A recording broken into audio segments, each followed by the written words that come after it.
Hello, my name is Ernesto Balderas, Interim Executive Director for Utah Cultural Alliance.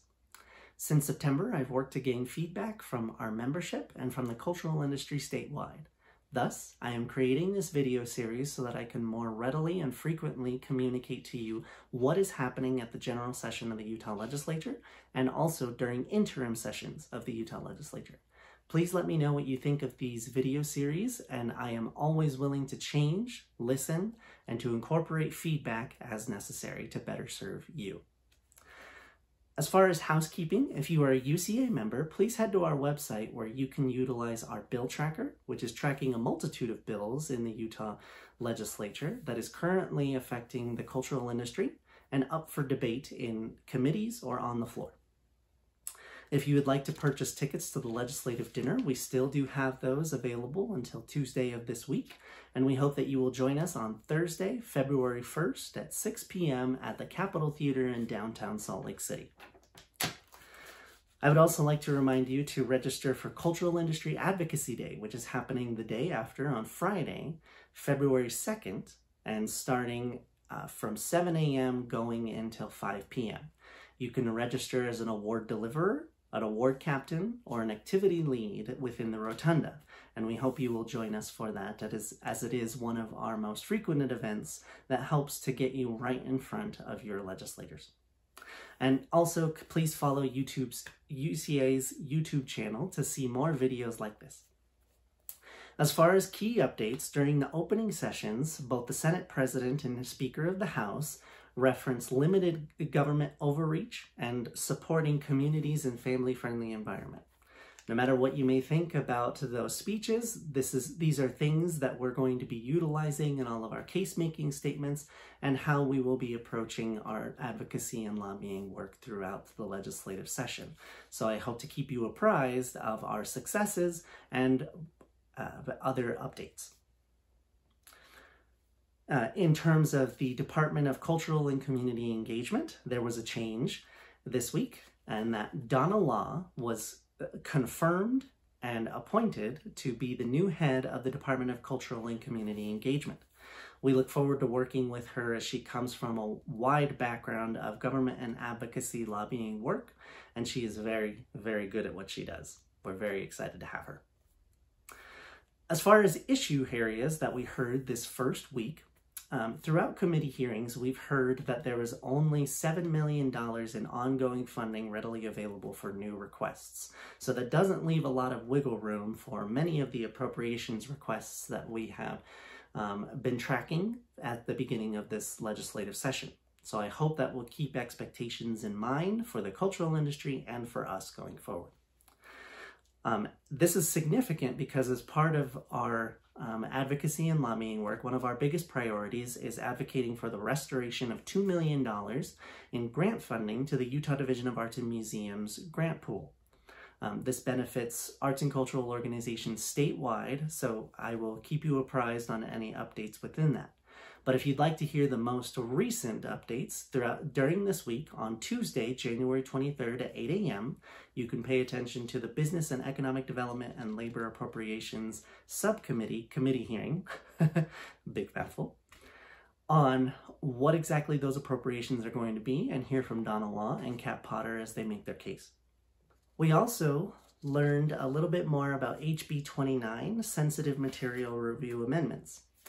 This bill specifically allows for the triggering of a sensitive material review and provides direction for the removal of items and specifically instructional material within school libraries as far as being deemed a sensitive material. In working with Utah Libraries Association, their current desires are to ensure that there is a three-pronged holistic assessment that takes place whenever there is a sensitive material review conducted, that challenged books do remain accessible until the review is completed and that the material is deemed a sensitive material.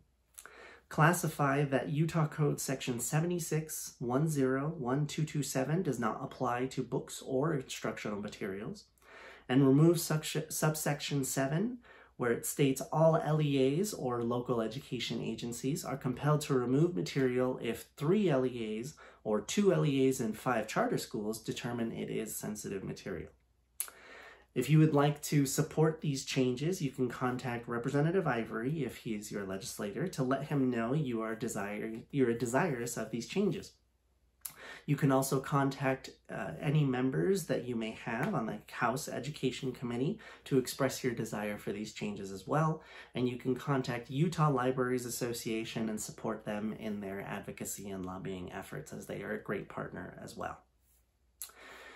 As far as HB 1, Public Education Base Budget Amendments, there is statute that changes the Beverly Taylor Sorensen Arts Learning Program funding model from an 80% and 20% match with local education agencies to a uniform block grant.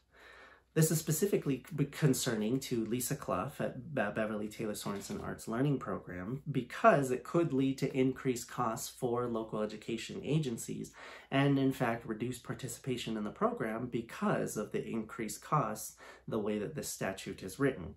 So if you would like to advocate for this, please contact Lisa Clough at the Beverly Taylor Sorensen Arts Learning Program if you'd like more information on how you can better advocate for that. And if you are a school administrator, educator, please reference your concerns to the Public Education Appropriations Subcommittee so that they can hear your voice on why this statute would negatively impact you. Things we're looking at for this week, there is a committee hearing, as I stated, in the Business and Economic Development and Labor Appropriations Subcommittee for the Department of Cultural and Community Engagement on Tuesday, January 23rd at 8 a.m. We hope you'll take some time to listen in and see what their appropriations are, learn more about the organization and what they are doing.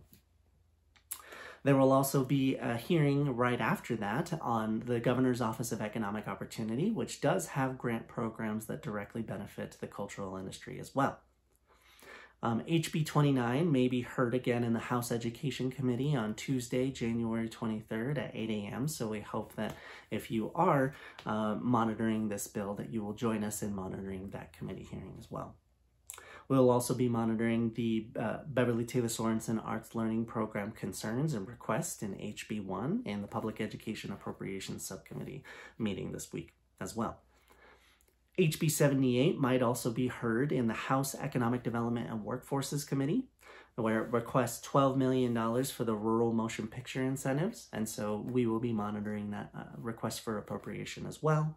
And the legislative breakfast that is happening at 7 a.m. on Thursday, January 25th, we will be attending so that way we can continue our advocacy and lobbying work and making our case there in person with legislators. For our members, please use our bill tracker on our website and making sure that you are monitoring our website because we will be releasing our full appropriations tracking spreadsheet momentarily on the website. For everyone else, please take time to subscribe to our YouTube channel as you will be able to view all of our updates there as well. Thank you so much, everyone, and I apologize if I missed anything that is key. If there is anything that you would like to bring to my attention or make sure is on my radar, you can always reach me at ernesto@utculture.org or at 714-876-7125. Thank you so very much, and I hope this was informative. Take care.